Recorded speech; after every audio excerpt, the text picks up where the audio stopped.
Hey learners, welcome to IMM.com. I hope you guys learning well. So आज हम discuss करने वाले हैं कमर्शियल बैंक्स। ठीक है सर। ठीक है। तो कमर्शियल बैंक्स का पहले मीनिंग जान लेते हैं। Commercial banks are the banking financial institutions which main motive is to earn profit by providing loans and accepting deposit. इसका मतलब मेन मोटिव यही होता है कि प्रॉफिट अर्न करना थ्रू प्रोवाइडिंग लोन्स, मतलब प्रोवाइड लोन प्रोवाइड करके और डिपॉजिट एक्सेप्ट करके। ठीक है। नाउ हम चलते हैं next line. It provides other services also. ये दूसरा सर्विसेज भी प्रोवाइड करते हैं। ठीक है। Now it is therefore there are many modern services also included. आजकल मतलब जो कमर्शियल बैंक्स है आजकल बहुत सारे मॉडर्न सर्विसेज भी प्रोवाइड करते हैं। ठीक है। उसके बारे में हम आगे बात करेंगे। Some example of commercial banks are SBI, Union Bank, Punjab National Bank etcetera. ये सब कमर्शियल बैंक्स का एग्जांपल है। ठीक है।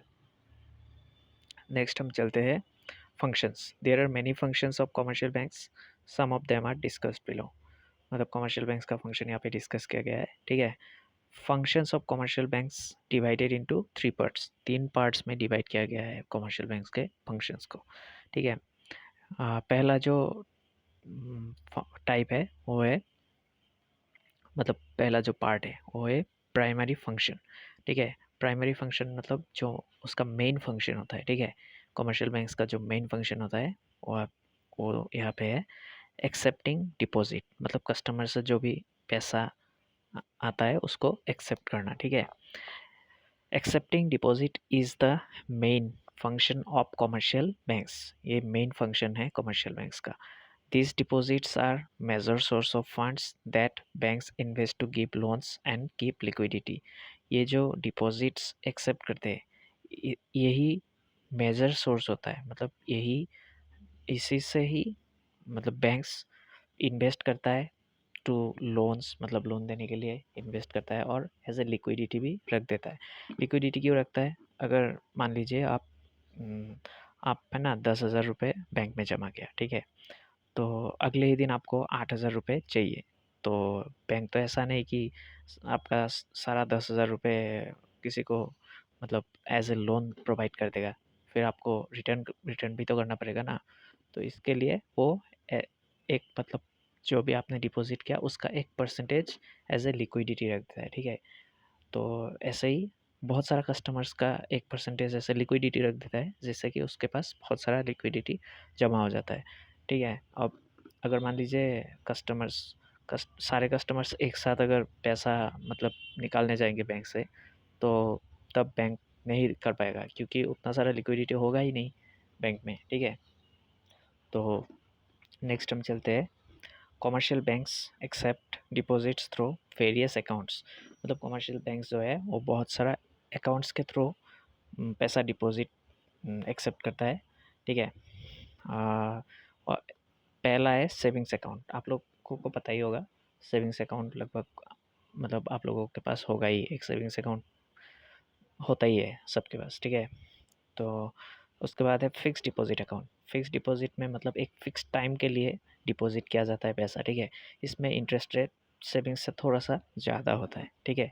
फिर होता है recurring deposit account. Recurring deposit account में क्या होता है, मतलब एक इंटरवल के बाद, जैसे कि मान लीजिए एक मतलब हर महीना कुछ कुछ पैसा जमा करना। ठीक है। ऐसे जमा करते करते फिर एक टाइम बाद वो पैसा विद इंटरेस्ट आपको रिटर्न कर दिया जाएगा। ठीक है। इसमें भी मतलब फिक्स डिपॉजिट की तरह ही वो होता है, इंटरेस्ट रेट होता है। ठीक है। नेक्स्ट हम चलते हैं करंट अकाउंट। करंट अकाउंट मतलब जैसे कि कोई बिजनेसमैन है उसको मतलब रोज़ बहुत सारा उसका बैंक में ट्रांजैक्शन करना पड़ता है। ठीक है। तो उसके लिए करंट अकाउंट बनाया गया है। करंट अकाउंट में कोई लिमिट नहीं होता कि आप कितना पैसा उठा सकते हो और कितना पैसा जमा कर सकते हो, कितनी बार जमा कर सकते हो, ऐसा कोई लिमिट नहीं होता। ठीक है। और करंट अकाउंट में इंटरेस्ट प्रोवाइड नहीं करता बैंक्स। ठीक है। नेक्स्ट हम चलते हैं प्राइमरी फंक्शन का जो सेकंड फंक्शन है वो है ग्रांटिंग लोन्स एंड एडवांसेस। मतलब ऐसे बैंक जो पैसा एक्सेप्ट करता है उसको लोन में भी तो देना पड़ेगा, तभी तो बैंक को फ़ायदा होगा। तो वो जो लोन देता है वो भी एक प्राइमरी फंक्शंस ही माना जाता है, ठीक है। Commercial banks generate credit by approving loans and overdrafts. Loan provide करता है। एंड ओवरड्राफ्ट्स क्या होता है, मतलब मान लीजिए आपके अकाउंट में 10,000 रुपये है, ठीक है। अगर बैंक आपको ओवरड्राफ्ट फैसिलिटी प्रोवाइड करता है तो वहाँ पे क्या होगा, आप 10,000 से ऊपर भी पैसा बैंक से निकाल सकते हो, ठीक है।